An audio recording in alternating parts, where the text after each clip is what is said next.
What's up, y'all? It's Shuffle. Welcome to the Antiquarian Guide. So in this video, we're going to cover all the normal stuff you're used to, like strengths, weaknesses, how to play, how to build Antiquarian, and then some extra tips thrown in wherever we can, and then a few teams to get you started.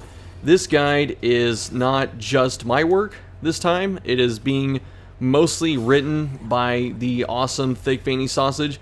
So if you don't know who that is, he's one of my favorite people in the community. I think he's one of the best Darkest Dungeon players just out there, for sure, and he is very big on Antiquarian, so I don't think anyone knows this character as well as he does.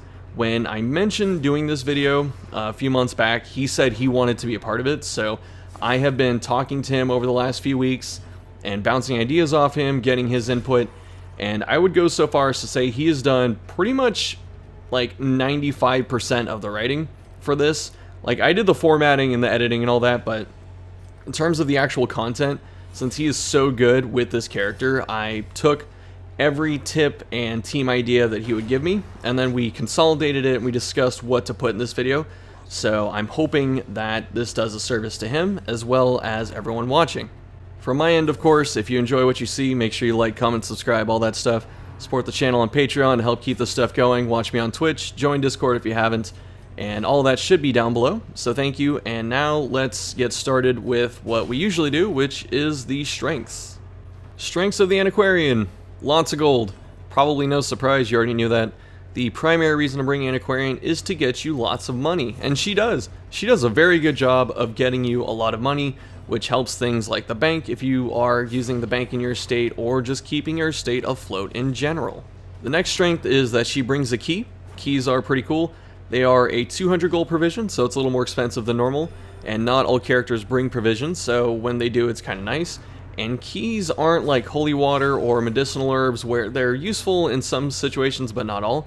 Keys are used in every single dungeon, so that's pretty awesome, and she brings it, so that should save you even more money as time goes on. Antiquarian has a lot of synergy in dodge teams.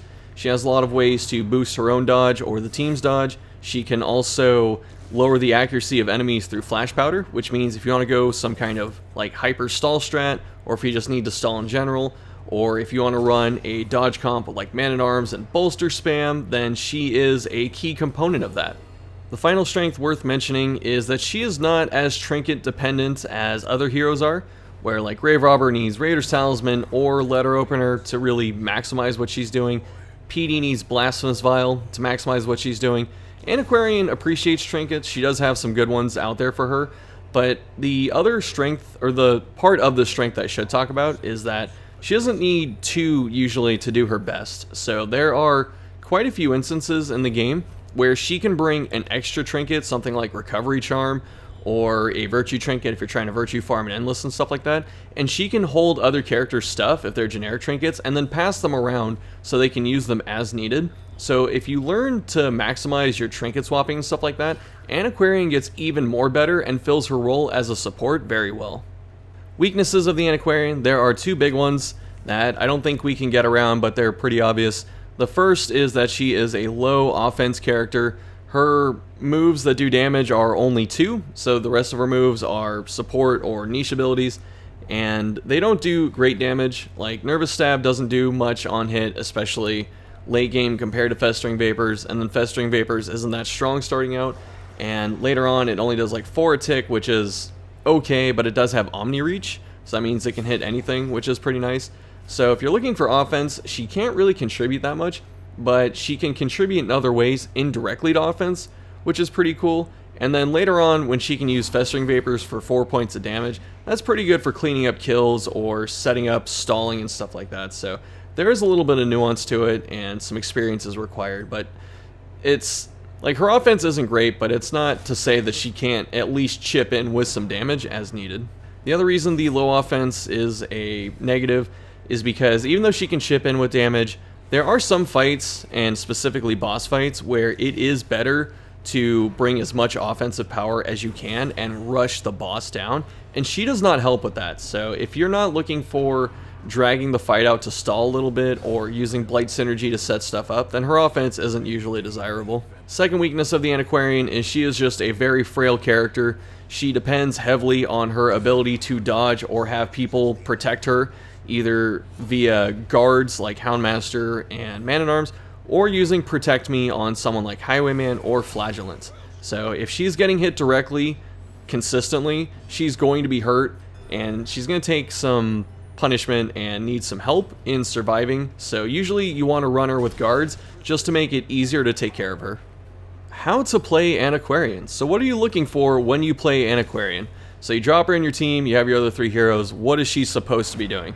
It's a pretty easy list to remember. So the first is she should be supporting with her support abilities, so either Flash Powder or Dodge Vapors or the Spot Heals. They're not strong, but they are pretty good if someone's getting repeatedly focused, especially via Protect Me.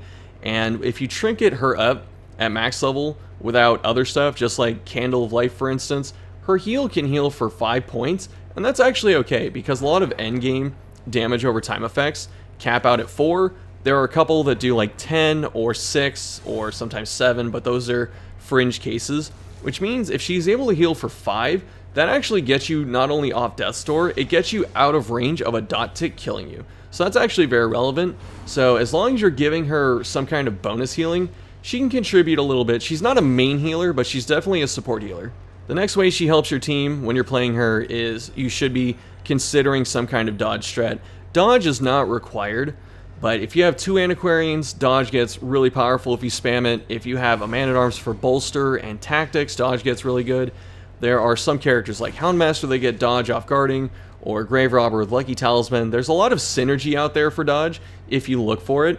So you can gear up your characters for dodge, and between Antiquarian and like 1 or 2 other skills and some trinkets, you can reliably get your heroes to 50 or 60 dodge, which will get you out of the way like about half of the time from most attacks in the game, and that's pretty crazy.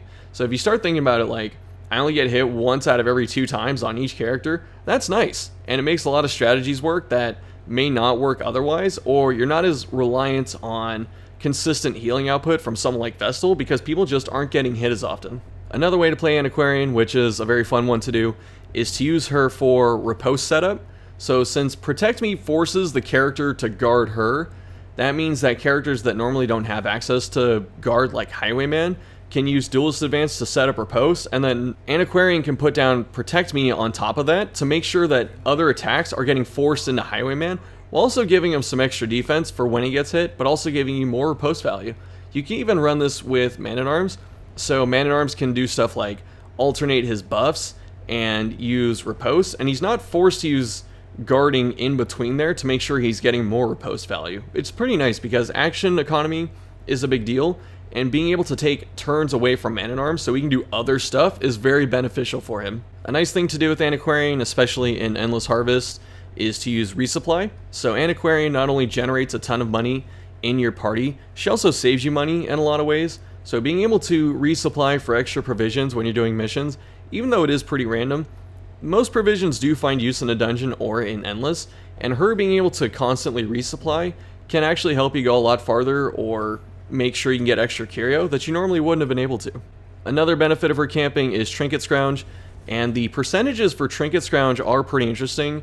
Even the very rare trinkets are 4% chance to appear, so that's 1 in 25, and the blue trinkets, which are the hardest to find in the game just by like how often they show up in loot pools, what missions you have to do, and then how many of them there are. Blue trinkets are actually the rarest and the hardest to get. So she has a 8% chance to get you blue trinkets, and that's pretty nice. And even at the worst case scenario of Trinket Scrounge just hitting garbage in terms of trinkets, it's still 750 gold minimum, and it's only 2 points. So like, would you take a camp skill that gives you 750 gold? That's pretty good, especially because she's already saving you inventory space by stacking your gold higher, even though she does find the antiques. But sometimes you can just high roll and find some really good trinkets through Trinket Scrounge, so definitely don't sleep on that move. I talked about her offense not being the best, but she can still snipe things with Festering Vapors since it has so much range. So being able to just target things with Blight even in rank 4, or wear down frontliners, or have this good but low like per tick Blight to help stall a little bit more on top of her ability to mitigate dodge and accuracy, means that she can snipe things with Blight and help your team stall a bit better, and that's pretty nice and very welcome, especially for someone that can't heal as effectively per heal. The final thing of note on how to play Antiquarian is that she is a very good candidate for helping with trinket swaps. I mentioned trinket swapping earlier. It's kind of an advanced strat, it takes some planning, but once you plan around it, she can get you a lot of value by letting characters bring basically third trinkets that they need every now and then, like Recovery Charm or other just neutral trinkets that are very good you can just drop on people, and that's pretty nice. The fact that she can bring extra trinkets that she doesn't need all the time and pass them around to get you things like virtue farming or extra healing ability and stuff like that is really nice. So if you're actually looking for this synergy and you plan around it, it's going to get you a lot of value, even though it may not be something you're used to doing, but it is a good thing to get in the habit of doing. It's time to talk about the Antiquarian skills right now. They're pretty interesting. They're rather diverse in terms of a skill set. They do a bunch of different stuff. So we're going to start with Nervous Stab. This is not great as a melee just because her base damage is so low. The accuracy is pretty bad too, but it has a massive crit modifier. And the nice part is it can reach up to rank 3 from anywhere. So it's not bad in a pinch, but it's usually not one you're focusing on, especially in late game. Festering Vapors. This one's pretty nice though. So we have pretty solid, I shouldn't say solid, this is really good base accuracy at 115. It also lowers their Blight Resist to help chain it, or if you have other Blight synergy going on. And then 12 points on Blight with like a 1 or 2 point on hit isn't that bad. And then a positive crit modifier. Plus this can be used from anywhere to hit everything.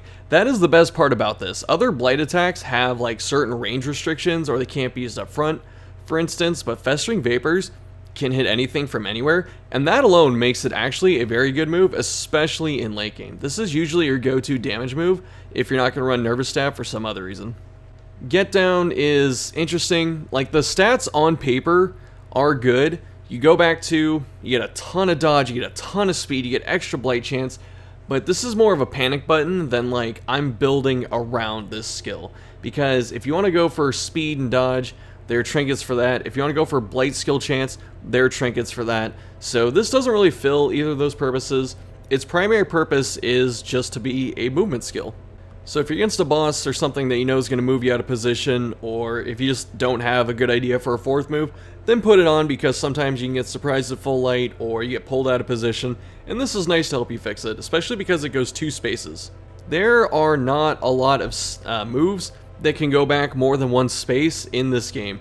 There aren't that many moves that go back in general, but the moves that go back 2 that you can use as a character are, I think, Get Down, Shadow Fade, and then Finale, technically, that goes back 3. Otherwise, you don't really have other options, so this is a really nice move to help you go backwards, because there aren't a lot of things that do it normally. Flash Powder is a great move. You may not think it's that good at first, especially because Dodge Vapors exist, but the amount of accuracy this takes off is always going to be higher than Dodge Vapors, so that alone makes it pretty good. You can use it from anywhere to hit everything, where I believe, yeah, you can only use Dodge Vapors in the back. So this is a really good move, especially up front, and since it's got a very high accuracy penalty tied to it, it's really good to help you stall, like I was saying before. So if you want to spend a couple turns healing up, Antiquarian helps you do that. And this thing absolutely decimates enemies that are, you know, like single target enemies that greatly depend on having to hit the team, like hit you, to function. So maybe not the enemy supports, but hitting those size 2 enemies like the big worms in the Warrens, or ghouls, or bone commanders, or giants, like this is just good against all of those. So if you really need to bully a specific target, this is fantastic at helping you do that. And I would say Flash Powder is probably one of her top 2 or 3 moves just because of that. Like, she has some good moves all around, but Flash Powder, like, the more you play with it, the more you're going to realize how valuable it is, and sometimes it's just all you want to do in a fight if you don't have to heal or do anything else. Plus, the ability to bypass stealth is never bad, especially on someone as fast as Antiquarian, because she is one of the only characters that has a pretty solid chance, especially with her base trinkets, of tying, like speed tying with Pinkfish or going before them sometimes. And anything that is not Pinkfish, she's going to be fast enough to go before them and take them out of stealth, which makes Flash Powder even better. Fortifying Vapors is interesting because you can use it preemptively to buff up your resist and then, you know, chip in some healing. She's not a primary healing class. This is just here as a support heal, kind of like Crusader in a lot of ways, but it's good enough to get people off Death's Door and sometimes get them past a Blight Tick or a bleed tick in, the same case. And that's good enough, especially with trinkets. So it would be nicer if you could use it in ranks 1 and 2. I don't know why you can't, because Vessels should be the only character that's locked into rank position healing. Everyone else, since they're not as strong in terms of healing output as Vestal, they should be able to use it anywhere. So I wish you could use it up front, because that would just make front Antiquarian even better. But it's good enough. So if you're running backline Antiquarian, there's no reason not to use this, and you should probably be trinketing it up so it's getting the maximum value out of its very small heal amount. Invigorating Vapors is not that good early, and its best rank is actually rank 4, because at rank 4 it's a 9-point dodge buff, which is good, and then at rank 5 it only goes up 1 point to 10, and it costs you like the most money. So there are many cases where you want to leave this at 4 just to save money, because 1 point isn't enough to write home about, especially with the amount of money it's going to cost. If you're leaning into a dodge strategy, this is the go-to move, because it affects the entire party. It's not just her. It says buff target, but it should say buff party. It buffs the entire party for 10 dodge, which is pretty nice. And if you stack it on top of other things like bolster or tactics or Houndmaster's Guard, for instance, those are all dodge moves, then it gets even better. Jester with solo, that gives them a big dodge bonus, which is what makes Divina Commedia so good. If you run it with, well, you have to run it with Antiquarian, but it makes Antiquarian's role in that team even better. So if you're going for a full dodge type of team, this gets really good, and it's not good until late game. It's not that good early because the amount is so small, but by the time you get to late game and you have a lot of trinkets and quirks locked in and stuff like that, this gets a lot better. Protect Me is a very cool skill. You'll probably be running it on every Antiquarian build. It's good in a pinch as a oh crap button, but its best purpose is to enable riposte users like Highwayman or Man-at-Arms, because this way Man-at-Arms gets to free up an extra turn by not having to guard, and Dismiss, or I should say Highwayman, can just hit Duelist Advance, and then you're focusing more attacks into him, so he gets more swings. That's just good all around. Plus it gives you a nice defensive bonus on top, and the mark part of it is kind of a double-edged sword, because there are some enemies that get mark synergy, and punching Highwayman with mark synergy is kind of scary, but punching Man-at-Arms with mark synergy isn't as bad. But it's another way to draw fire, so this is a very cool move, and it opens up a lot of stuff, and it's not even just riposte value. You can hit Flagellant with this to focus fire him even more. I showed this off in my Flagellant guide, so go check that out if you haven't. But you can focus more attacks into Flagellant so he can get his health lower more consistently and be able to use his low health moves. Very awesome. Time to talk about these camp skills. So the first one is Curious Incantation. 1 point for minus 50% stress. That is huge. If you run teams that have a couple 3-point skills, for instance, or even just one 3-point camp skill that you're running, usually you float a point, so having a 1-point camp skill at any point is really nice, because you will find times to hit this. There will be times you spend 11 points or 13 if you have the bonfire, and you go, I have 1 point left. I'm going to hit this. It's great. It's really good value per point.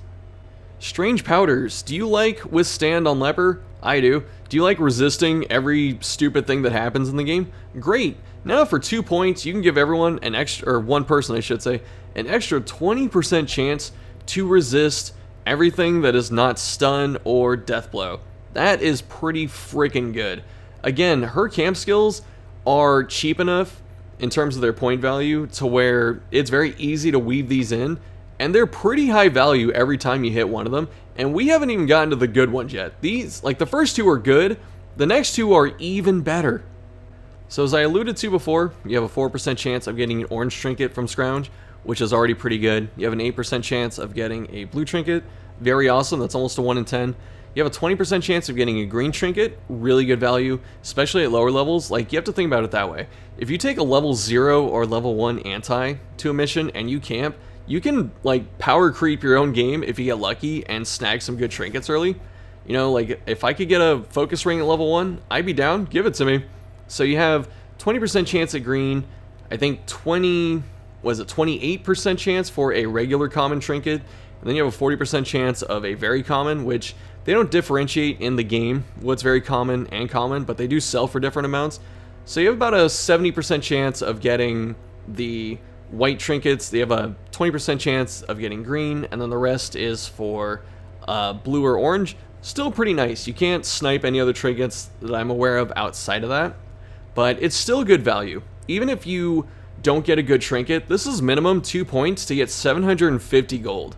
Like, that's the low end. If you don't want the white trinket or green trinket you get, that's even more money. So this is just money in a different way.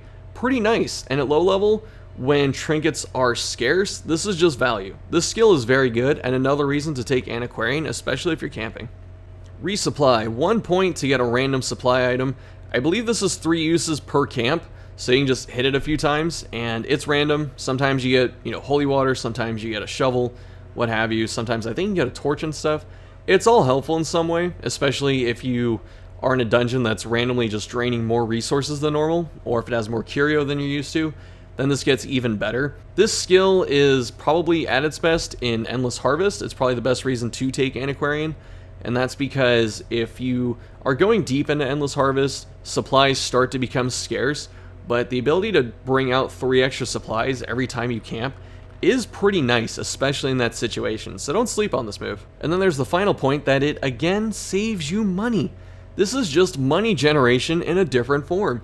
Antiquarian's all about money, and it's no surprise that 2 of her camp skills give you more money. Antiquarian has some interesting trinkets, so let's talk about those. Bag of Marbles, 10 dodge, actually really good for a common trinket. If you have nothing better, slap it on. Helps in the dodge spam, especially if you don't have a protect me target. Carapace Idol, again, not quite as good as the dodge marbles, potentially. It's also green, but it's still welcome to have some kind of defense. But at this point, you probably have teams you're consistently running or other good trinkets, and you have good protect me targets. So this isn't as good as it is compared to the marbles, but still not bad. But if you're using protect me consistently, then you probably won't need this except against cleaves, but usually it's better to dodge cleaves than get hit by them. Blood Course Medallion I like on paper, but honestly not that good in practice. This might be your weakest trinket, it's up there, but the healing received at green, you're probably going to find recovery charms soon, and that's in blue, or maybe you scrounge it, I don't know. But the penalty, or I shouldn't say the penalty, the downside of this trinket is that you can't give it to someone else. I would rather give someone else 33% healing received and then heal them on top of it than give it to Antiquarian. Fleet Florin, okay, now we're getting into the super good trinkets for Antiquarian. This is 4 speed, and this used to be only 4 speed. It got buffed, so being at 4 speed alone, already fantastic. Antiquarian loves speed, this gives her more speed. Then the debuff chance on top of it to help stick Flash Powder, awesome. This helps her go first, and then stick Flash Powder at the start of the round and disable threats very consistently. Sign me up. Candle of Life, another trinket that I believe got a buff. I think it used to just be the 50% healing, and then they gave it the 15% max HP on top of it. So before I was saying that Carapace Idol, not that great because, it's protection, you're probably having someone guard for her and stuff like that. But this is 15% HP, which is nice, and it's rolled into extra healing. That is good. This brings her healing from 3 to, I believe, 5 at max level, and that turns her into a decent healer. So if you get Candle of Life, put it on. This and the Fleet Florin together covers a lot of bases. Very helpful, so definitely be looking for this if you're going to be running Antiquarian consistently. Her Crimson Court set is interesting because the stats on them are very high just across the board, and it gives her a very huge power boost if you get the entire set. The 2 of 3 by itself isn't amazing. Like 50% bonus damage, you see that and you go, wow, that's a lot. But you have to remember her damage stat isn't that high. And if you're boosting the Festering Vapors on hit by like 1 point, who cares? The crit is very relevant. Being able to stick crit anything, so crit Nervous Stab or crits Festering Vapors, for instance, gives it extra duration, extra chance to apply. That's always welcome. So the crit is more relevant than the damage, but the whole set together is really good. So we're saying before that speed and dodge are welcome on her. She gets 4 and 10 for the entire set. That's already fantastic. That's 2 of her other trinkets rolled into a set bonus, and I like that a lot. Master's Essence, so here's the other half of the trinkets that she has, which is why her set's so nice. It just consolidates everything that she has into 2 trinkets, except for the Carapace Idol and the Blood Course Medallion. Otherwise, she gets everything else except for, I believe, also bonus HP, but who cares at that point? You have 50% bonus healing, extra blight chance, massive debuff chance on Flash Powder. making it even better. So her set's one of the best, and I do think the Essence is better than the 2 of 3, but they're both pretty good. Well, maybe not the 2 of 3 by itself, but the set together, fantastic. Master's Essence by itself, also fantastic. Smoking Skull is a very cool trinket. At first glance, you may not like it, but it gives her 35 dodge. Her base dodge is 30, so this gets her up to 65 baseline, which is about 50% chance to be hit by almost anything at champion, or less than 50%. That's a lot, so that's really awesome to have. And the condition of Shard Dust is interesting because you're not going to use Shard Dust often if you do bring it, because it's very situational, so it's going to be sticking in your inventory like the entire time. But also at the same time, Shard Dust being that way means you're not going to take it all the time, so Smoking Skull gets less attractive at that point. But overall, it's still pretty nice, and I think it's a fairly cheap trinket. If you have all of this dodge, you're not worried about your blade resist, because who's hitting you at that point? And then, as I was saying before, the minus 15% accuracy isn't as big of a deal, because things like Flash Powder have high base accuracy, and then the rest of her kit, I believe Festering Vapors has 115 also, so you're down to base 100, not the end of the world. And then the support skills don't need accuracy because they're support skills. Just a very good trinket overall. And in general, Antiquarian just has good trinkets. They're all pretty nice with like minimal downsides or risk. Quirks are interesting for Antiquarian because she's not as cut and dry as other characters where you just get Hippocratic on Vestal or Speed on Grave Robber, or Crit or something like that. Antiquarian can trade some of her quirks not only for her own benefit but also the team. So the first ones we're going to talk about are anything that gives speed or potentially dodge are pretty nice. So quick reflexes, luminous, always amazing. Quick draw, on guard, fantastic. Hippocratic, another one, so to give her some extra healing boost is pretty nice. And then finally, ones we're talking about are anything that help in areas. So region specific scouting quirks like Scoundrel or Explorer, those are pretty nice to put on her. So if you go to some region quite often, like the Cove for instance, I don't know, but if you're going there quite often, you can get Cove Scoundrel on her, and that's pretty nice. So her ability to trade one of her trinket slots, or not trinket slots, her quirk slots, I'm in trinket mode, sorry, but being able to trade one of her quirk slots for something that is really beneficial to the team that you normally don't lock in, they're just nice to have, is pretty interesting. So if you find yourself with an extra slot and extra cash because she's going to be giving you a lot of extra money, then consider locking something like that. Quirks that give defensive value are things I usually talk about, but they're not as critical to someone like Antiquarian because she can actually force other people to guard her, and then she also dodges a lot. So you don't really need things like tough and hard skinned as much as you normally would, but you know, if they land on her, like, they're not the end of the world, but they're probably still not worth locking in. The first team I'm going to show off here is a pretty standard type of Antiquarian team.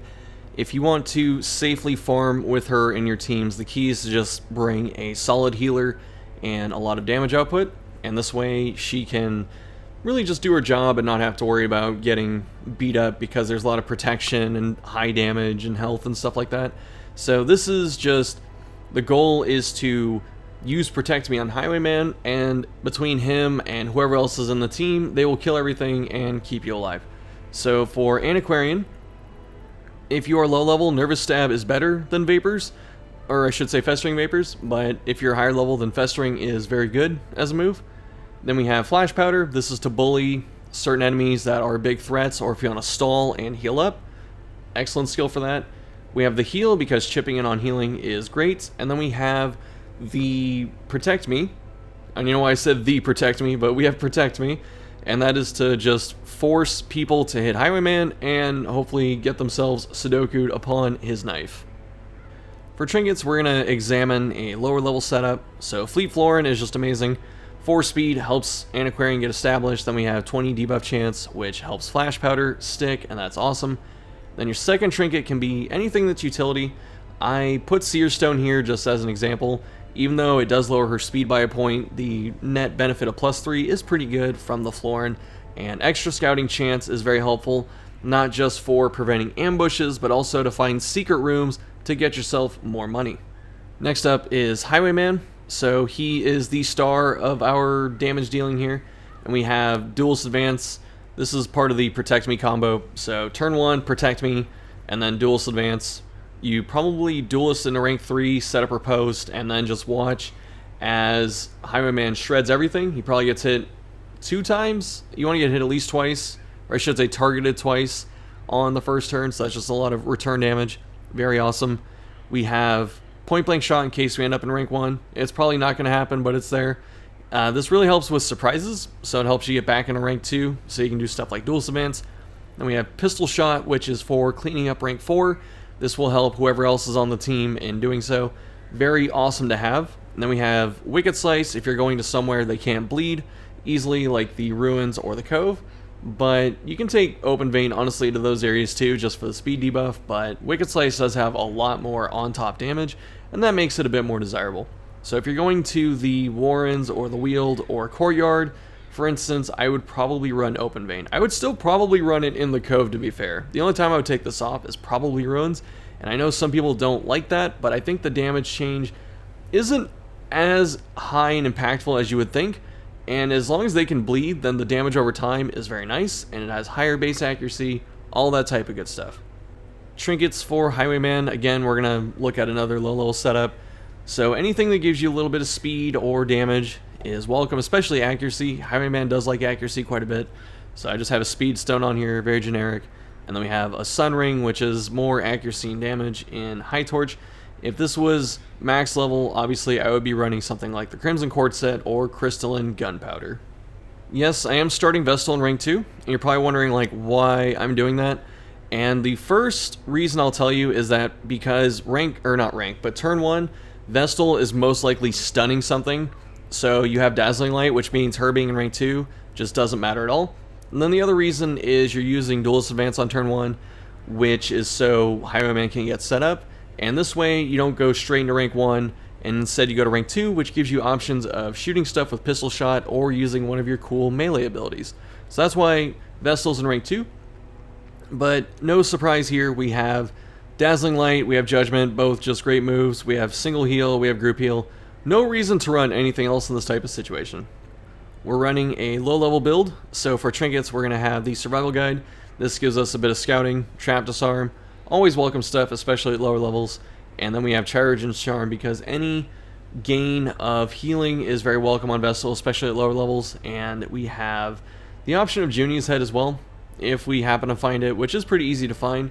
Arguably easier to find than Chirurgeon's as well, but at that point, stress may be a little dangerous early on because you don't have as much optimization, so definitely be aware of that. This last character can honestly be whoever you want. I ran Crusader here just fine. You can run Bounty Hunter, you can run literally anyone up here, and it's just fine.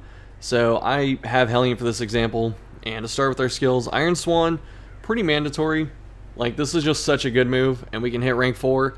This pairs up with Pistol Shot, Judgment, Festering Vapors to get rid of rank 4, which is very nice. We have Yop to protect us, so it's a double stun. Really awesome, never a bad thing to have. We have If It Bleeds.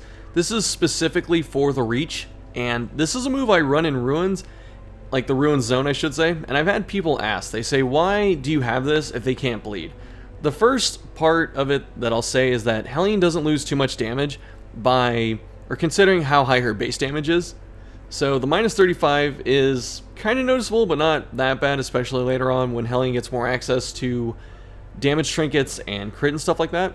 But this is specifically for the Reach, and rank 3 specifically is such a squishy spot in something like Ruins that I don't mind hitting a Bone Courtier for like 7 to 12 at low level, because it's still enough to usually get rid of it, especially on top of some other form of damage, and Dazzling Light chipping in on stuns. It's just good. The Reach is nice to have, and if you don't want to run If It Bleeds, ask yourself what else you're going to run instead, because your other options are potentially Wicked Hack, and you lose rank 3 damage, or one of the other two, and they're a bit suboptimal considering the nature of the team. Your last choice of move comes down between Bleed Out and Wicked Hack. If you're not in the Ruins, then you're running Bleed Out. If you are in the Ruins, then it's Wicked Hack. There is a case to run Wicked Hack instead of Bleed Out, but those are some, fringe scenarios like movement. Otherwise, I think Bleed Out is just a very strong move in general. So don't be fooled by the minus 20% damage mod after you use this one time. It's still a very powerful move, and it's got plus 20% on top of it. So that means that If you use it once, you're still positive 20% damage. You use it a second time, you're neutral. And that's like whatever you're hitting with bleed out is probably dead or dying at that point, and that's fine. You don't need to press this more than 2 times in most cases unless it's a boss. And then you hit it a third time, then you're negative 20% damage. But it's not that big a deal. It's the speed modifier that's actually a bigger point of contention. And I will argue that since bleed out has this massive crit modifier and the bleed damage on top of it, Hellions crit buff is she gives herself 33% damage against bleeding targets, which means the damage output from bleed out spam is absolutely monstrous. It doesn't really need much setup besides accuracy, and this will just absolutely blow things up. And I need to stop saying absolutely, but that's just to try and convince you of how strong this move is. Again, with the trinkets, we're going with low level setups. So we have Damage Stone, which is a power creep against Warrior Bracer, which I need to talk about when I make another Sins video, but that's in the future. Otherwise, just anything that gives you damage or bleed chance is pretty nice. And then Warrior's Cap, because Hellion does like to have a bit more extra accuracy. Once you get to higher levels, this will be something like Heaven's Hairpin or Hell's Hairpin if you're playing Torchless, or Crimson Quartset, Thirsting Blade. Like, there's so many good contenders for Hellion trinkets, just overall, that add to damage. That's, like, you will be picking some form of, like, this stuff. So just be aware. I'm sure you know it. You probably played Hellion. You probably know what buttons to hit, what trinkets to drop. This type of team is very straightforward with Antiquarian. I feel like I say straightforward a lot when I talk about teams. But what I mean is the game plan is pretty close to Solitaire. You use Protect Me on your Riposte character. You use your Riposte skill on turn 1. And then you just drop stuns and stuff like that. So for this example team, even though I have like Crusader in the background for this footage, is you, like I said, Protect Me, Duelist Advance, Dazzling Light, that's your opener. Probably Duelist Advance into rank 3 just to get the damage, because that's usually a support unit. And then if you have Crusader, then it's Stunning Blow up front. If you have Hellion, then it's Iron Swan into the back.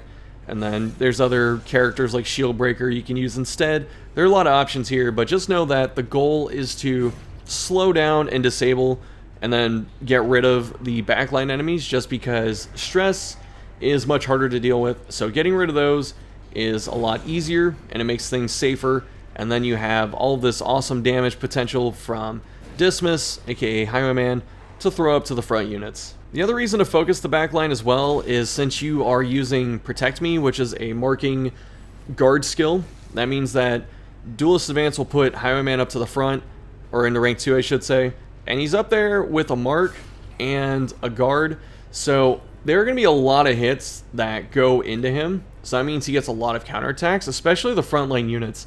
So it is not uncommon to see Highwayman get 2 or 3 riposte, sometimes even 4, on the first turn of the battle, and that's a lot of damage sent back into the enemies. Even though the accuracy isn't that high, as long as 2 of these hit, he's putting out a lot of damage each turn, and so focusing the backline becomes a lot easier because he's still able to kill the frontline enemies while you focus the backline ones, just because of the value of riposte. Other than that, keep stunning, use Festering Vapors or Nervous Stab to help chip out on damage, and then throw heals where people need them. This is a really safe archetype of team to be playing, and as long as you have some kind of Protect Me target for Antiquarian and efficient healing output, it's going to be pretty hard to lose anyone, especially with someone as squishy as Antiquarian. This next team I'm pretty excited to talk about. This is Thick's Farmstead team. He took this to over 10,000 kills, which is currently, I believe, the highest recorded amount of kills in Farmstead. So very awesome. If you want to see this team in action doing that, it's on his channel. I will link that down below, of course.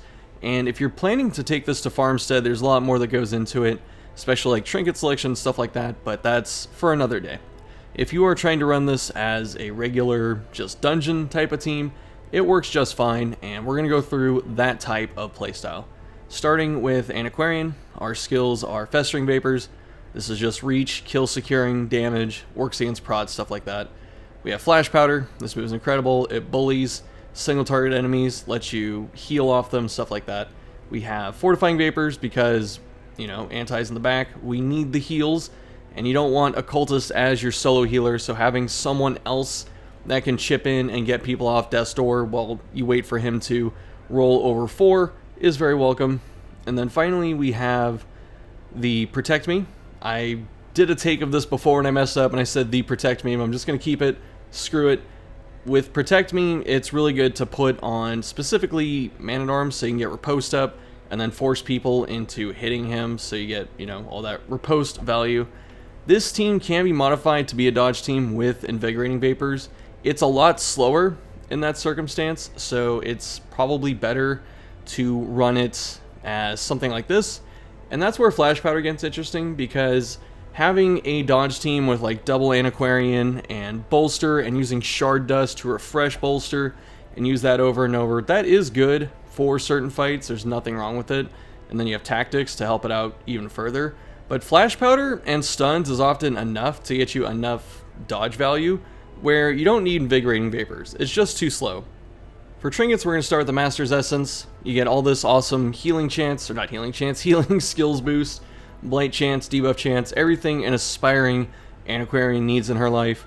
And then if you don't want to run the full set, you can run the map. The map is probably recommended just because it's guaranteed 50 scouting for your entire party, and that's very welcome. So having this can make sure that Anti fulfills her job as a support role.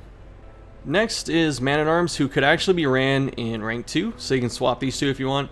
You can also open with Rampart if you want to as well.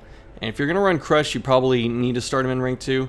If not, then you can run something else. But this is, I guess if we're doing it like this, then we probably run this. So the whole thing here is to have the Retribution with Anti using Protect Me.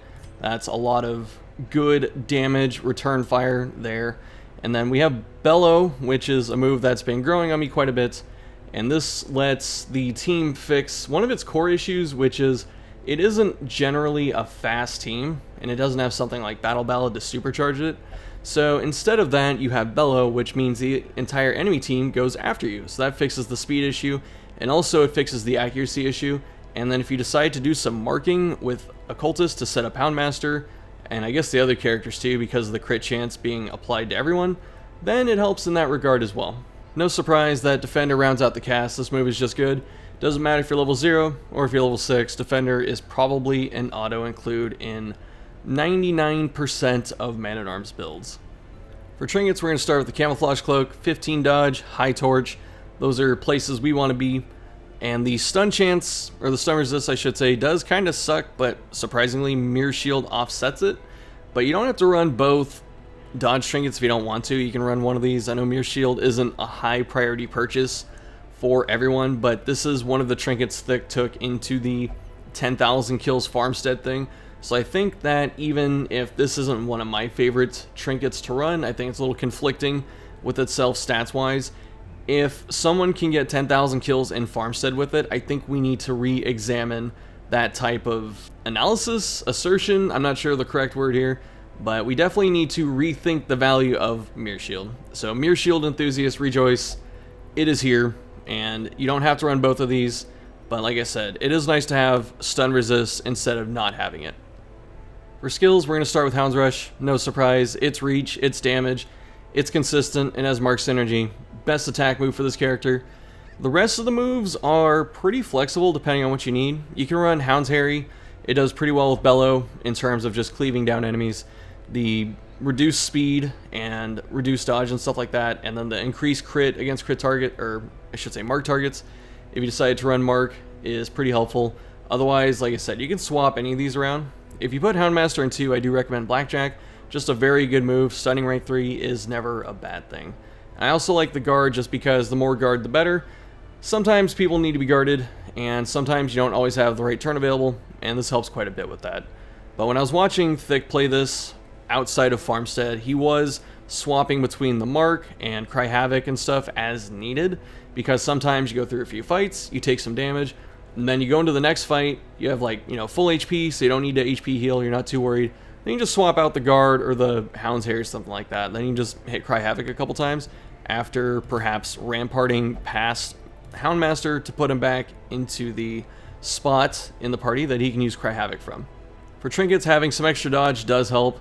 As you see, our Houndmaster is at base 45, and this will actually go to 50 with the candle activated. That's before any other buffs. That's pretty nice to champion because most accuracies are around 107 or I believe 112. So you're sitting at about 50, or I should say 45 to 55% chance to dodge at that point. And that's pretty good. I like that quite a bit.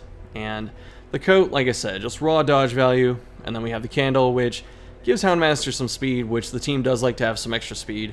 Gives them some damage. And then if you combine this with Bellow, you don't really have to worry about the accuracy because they have lower dodge. And then Houndmaster can really carry the damage load for this team because that's pretty much his primary job.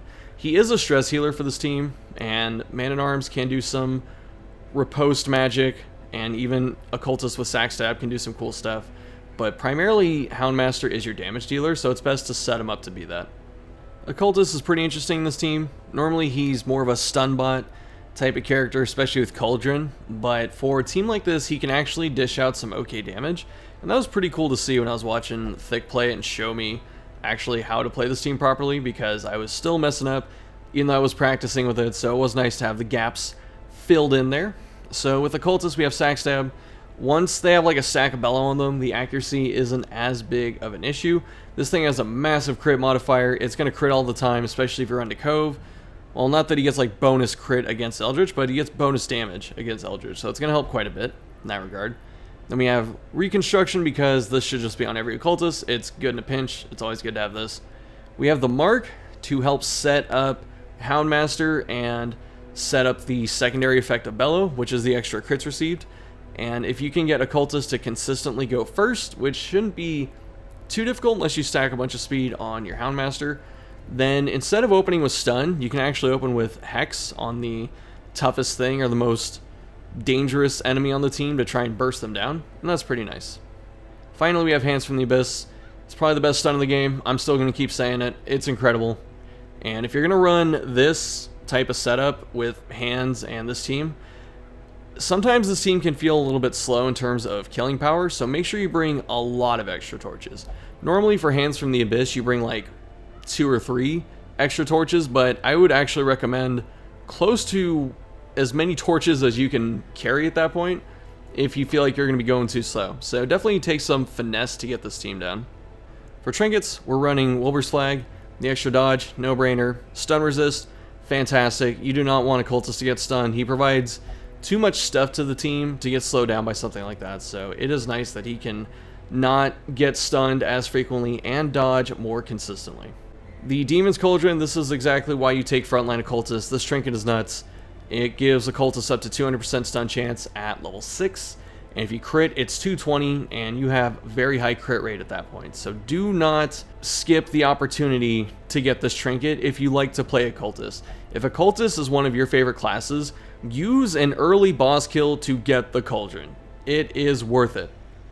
The way to play this team in Expeditions is to use Occultist to set up kills for Houndmaster via Hex, and then using Antiquarian to help Man-at-Arms set up Riposte, and then you can also open with Bellow. I like opening with Bellow quite a bit as well. It really depends on the enemy group you're facing, so if you feel like you should Bellow, then Bellow first and use Flash Powder, or if you feel like you can get away with using Retribution first, then use that, and then use Protect Me.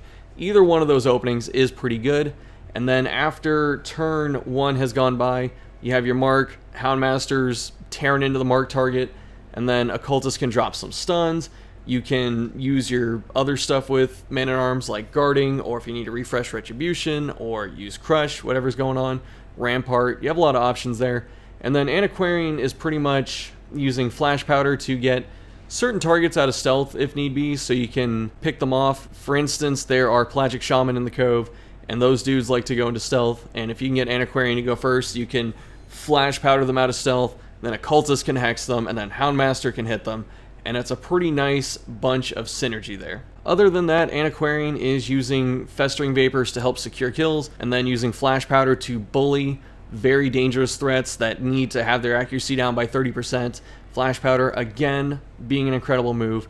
And then if she needs to heal, it's there, and you can help support Occultist that way, take the pressure off him to be a primary healer, and that way he can throw out more stuns or sacrificial stabs. That is the other thing I forgot to mention. Do not sleep on Sacrificial Stab.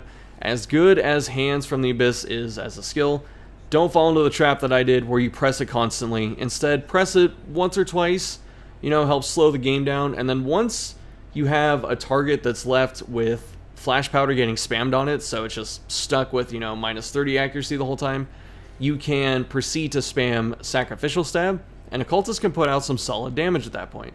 When I was doing this team in testing, the turns I had the most trouble with were Man-at-Arms, because he has a couple different good openings depending on the enemy comp, and also his turns are just difficult in general because he has so many different things he can be doing. For Man-at-Arms, it's like, do I use one of my cool buffs or debuffs like Bellow and Command? Do I drop a stun right now with Retribution? Do I go for big damage with Crush if I have it on? Or do I just keep Retribution up? And I think I said Retribution instead of Rampart when I was talking about stunning, but you get what I'm saying. Either way, the thing I do know is that in regular hallway and room battles, you are not bolstering, so don't put it on. This final team is pretty fun to run. It revolves around Flagellant and Plague Doctor destroying backline units at a very efficient pace, and then we have Musketeer to help out, and Antiquarian is there up front because I wanted to show something where she is up front. A lot of people think that she has to be in the back where she's safest, and she is pretty safe in rank 4, but I'm here to tell you that if you put her up front and have someone like Flagellant that she can just spam Protect Me on, she's usually pretty safe, especially if you have some familiarity with the regions you're going into. So starting with the moves, we're looking at Nervous Stab. We have Nervous Stab, we have Festering Vapors because of the Crimson Cord set, and we have 2 damage things up here. I considered replacing one of the attack moves with Fortifying, even though she's up front. And the reason is sometimes you fight something like Giants in the Wield, which can scramble your team, or you fight Uka Crabs that can Tidal Slam her into the back if for some reason Protect Me falls off, or you just don't put it up, or something like that. So it's really just a matter of knowing the region you're going into, and then planning accordingly. But you don't really have to take Fortifying, that's more just like a heads up type of thing. And then obviously we have Protect Me because we need Flagellant to take all the hits for us. For Trinkets, I put on the Crimson Cord set because Antiquarian does want speed, and some dodge in case some little thing on the enemy side high rolls you is pretty welcome. And then obviously Antiquarian gets all of the massive upsides from Master's Essence between the Blight skill chance, the debuff skill chance, and then the extra crit and damage on the 2 of 3, which is pretty interesting because if you're on Plague Doctor like how we're about to propose, then there will be ample amounts of Blight all over the place, which makes Nervous Stab a bit better. Actually, I should say this also applies to Festering Vapors as well.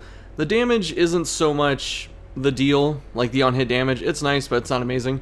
It's the 8% crit. That is pretty good. That's a lot of crit, so if you can just stack this up, then you're looking pretty good. Flagellant running some pretty standard stuff here, so we have Punish, Rain of Sorrows. These are our attack moves. We have Exsanguinate to self-heal, and then we have Reclaim, which is one of the just best moves in the game. Obviously, it's just super amazing awesome for the healing output potential that it has. And if we're going to run this consistently and not run Musketeer / Arbalest as a mainline healer, then we need Flesh Heart. If we are planning to have Arbalest or Musketeer carry a lot of the healing burden, then we don't have to run Flesh Heart. We can actually run something like Cruise Bell. That was Thick's idea, and I thought it was actually pretty cool. I did like that idea quite a bit. But overall, your trinkets are pretty flexible, and the moves themselves, too, are also flexible. When I was watching Thick play this after I proposed the idea, he was showing me like what he would do with it, and I saw a few fights where he would have high values of stress on someone like Musketeer. Then he'd swap to Endure when he walked into the room. Well, he'd have Endure and then Suffer. So he'd put both these on, and then you Suffer once, and then start hitting Endure a couple times to stress heal the other people. I thought that was pretty cool. So if you do camp missions where you're allowed to use Lash of Solace, that strategy does have a lot of merit, so definitely consider it. Have to think a bit more and plan ahead, but it is worth doing. For Trinkets, if we're going to do the healer, or I should say main healer Flage, we're going to run Flesh's Heart. This is so Reclaim doesn't bleed him and soak up Plague Doctor turns of her having to use Battlefield Medicine. It's just incredibly safe and nice, so that is probably our primary option. Blood Charm also works. That's the 30 bleed resist trinket, so that's an option too. Otherwise, if you really need to, you can slap in something like Bleed Amulet to get yourself some extra bleed chance. And then our final trinkets is just something else that gives us a bit of offense and defense, which is Ancestor Signet Ring. I think this is quite awesome. But again, this can be really anything. This could be Cruise Bell if you still want to run that. This could be Martyr Seal. This could be Bleed Amulet. There are a lot of options here. Plague Doctor has quite a lot of flexibility on this team. When I originally thought of this idea, I thought I would put Incision and stuff on Plague Doctor and run a rank 3 PD with Stun and Bleed setup. And then when I proposed this to Thick and he started playing it, he just went straight Blight and actually ran this. So he had Vial, and then I don't think he had Distillation on the save file, but that's what he wanted to run. He instead used Hag's Ladle, which I think is a very awesome alternative if you need to. But it's basically just stacking a bunch of Blight Chance because there's nothing that's fully Blight immune in this game. I think the thing that gets the highest is Hateful Virago, up to like 140 Blight resist. But I don't think anything gets past that. There might be like a 160. Regardless, if you stack enough Blight Chance on your Trinkets, you can punch through it, which means it's still probably better to do that than running Incision. I'm sorry to all you Incision enthusiasts out there, but that just seems to be the way it is. And that will make sense when we start talking about the skill selection. The first skill is Noxious Blast, so if you can't run like a 180 Blight Chance setup like we have here, then Incision gets a little more appealing. Otherwise, Noxious Blast is there not just for the damage, which is pretty nice on it, it's actually the minus accuracy. That's the primary purpose. So between Flash Powder and Noxious Blast, and you're going to see Suppressing Fire, we have 3 different ways to lower accuracy on the enemy team, and Antiquarian can hit all 4 ranks with Flash Powder, which means this becomes like an impromptu dodge team with a lot of control. Our second skill is Plague Grenade. This is very critical to the backline destruction combo between Rain of Sorrows and this, so we want to make sure that our status chances are high enough to where these both stick, because they ramp up very quickly. Next we have Blinding Gas, because this move is just incredibly potent. If you start by opening with this alongside Rain of Sorrows and then Plague Grenade, the damage over time effects ramp up super quickly, and you can actually destroy both backline enemies in, no joke, 2 turns. It is so consistent how fast you can get through a backline with Plague Doctor and Flagellant, and that's very nice. The final skill is Battlefield Medicine. There's just no brainer to this. It's a highly efficient cure skill. It's nice to get Bleed and Blight off people very quickly. It hits 2 people at the same time for the damage over time curing effect. It hits Plague Doctor herself, as well as, since Plague Doctor is such a fast character, she can usually go before the other characters in order to get this off them so they don't take extra damage, which is very nice. If you plan to run this with Incision, then the only change I would make is, instead of Distillation, we would run Bloody Herb, and then instead of Noxious, we'd run Incision, and it becomes more of a damage-focused team at that point, which is still fine. You just have to switch up what Arbalest / Musketeer is doing, because they're going to be focused a little bit more on healing than normal. Our final character is Musketeer, so if you are a new player and you don't know what this character is, she is a DLC reskin of Arbalest. They are the exact same class, except for one small difference in one trinket that you will probably not use anyway. So don't worry if I'm talking about Musketeer. I'm just showing her off because a lot of people in my Discord like Musketeer, so I'm going to use her for once. Otherwise, if you don't have her, just run Arb. It's the exact same thing, and it's the same build, so don't even worry about that. With Musketeer, so we're going to run Aim Shot. This is just good damage. Everyone likes damage, and this helps the backline killing aspect of this team. It also helps secure those kills just a bit easier, because sometimes Rain of Sorrows gets resisted, or there's a particularly tanky backline enemy like Skyver that you have to punch through, and this helps you do that. You know, you can't get rid of them in 2 rotations of damage over time, and that's pretty good. We have Smokescreen. This is helping our impromptu dodge comp even further by spamming Flash Powder and this. A lot of backline enemies just between those two already have minus 35% accuracy, and that's a pretty good amount. The minus 19% crit on this means that any backline unit outside of, like, not even Blood Moon, it has to be Torchless and Blood Moon, otherwise they cannot crit you. And that is freaking nice, because there are some backline enemies like Spitting Pig and the Warrens that do like to crit you quite frequently, or Hook Pigs that like to move back into the back ranks of the enemy party. Again, this helps against them quite a bit. No surprise, we have the Bandage. It's healing received, its on heal is pretty good, and it helps reclaim most of all, actually. So if we're in a position where someone needs a lot of healing quickly, we can hit Reclaim. That's already 12 healing over time, and then we have Patch Up / Bandage on top of it. And at that point, it's, I think, like 6. I think it's 6 a tick from how it rounds up. It might be 7. I'm pretty sure it's 6. And that turns Reclaim into an 18-point heal without critting. That is freaking good. I like that quite a lot. And then our final skill is Flare or Skeet Shot, depending on what class you're running.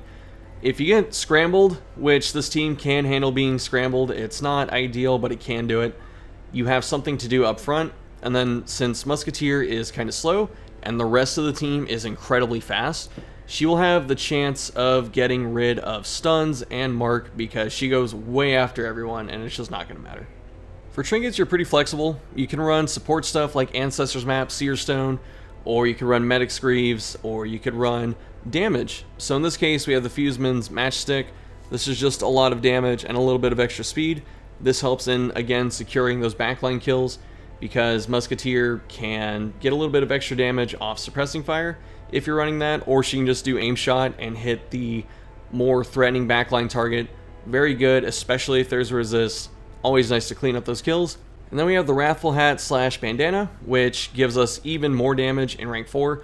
But this isn't really here for the damage, it's mostly here for the debuff skill chance.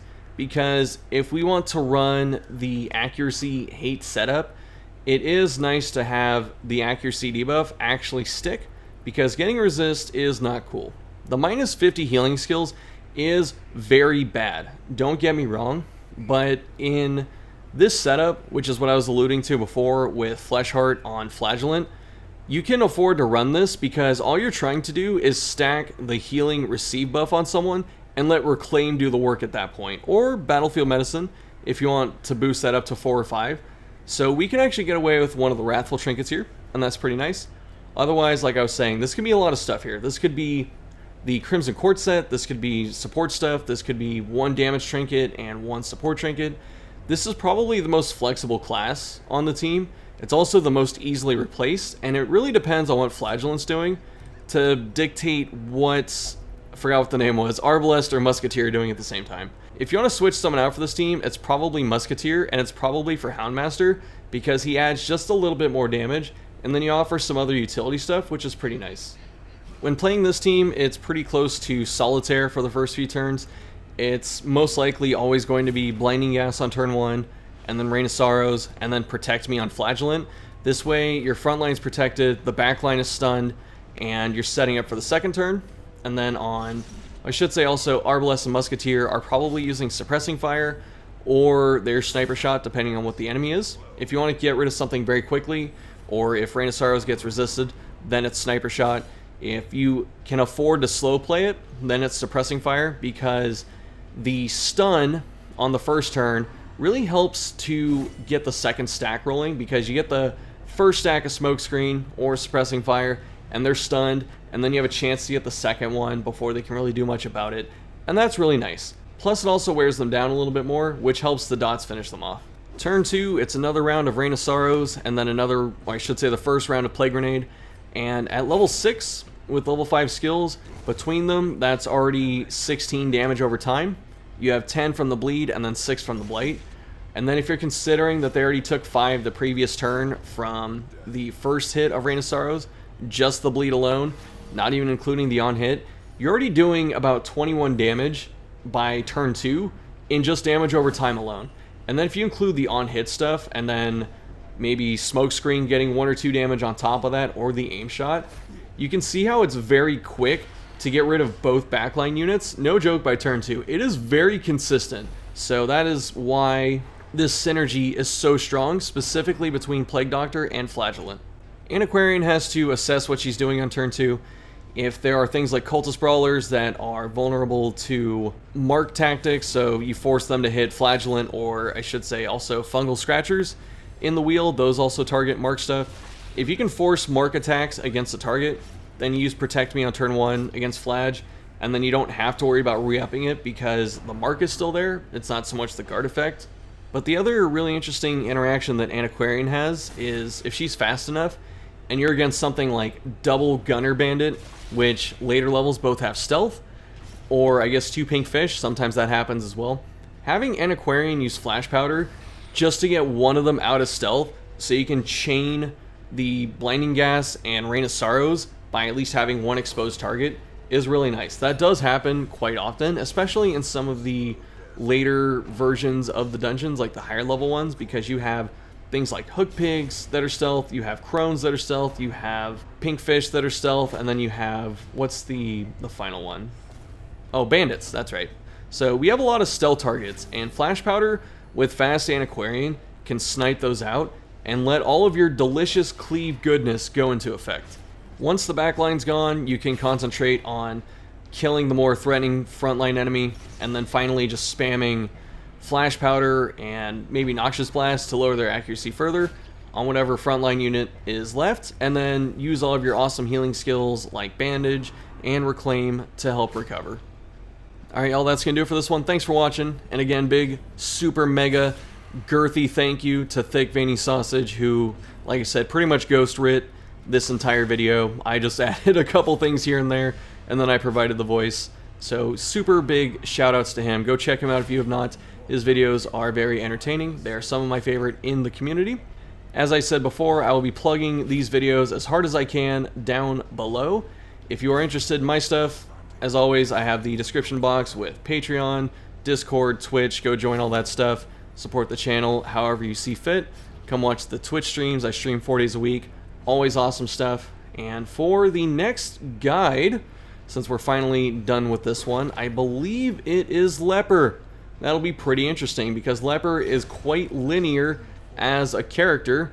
There are some things you can do with him, but really at the end of the day, it's just giving him 20 accuracy and having him press chop. So it'll be pretty interesting to explore that character a bit further. Thanks all of you for watching. Thanks to Thick for helping out and for wanting to be a part of this.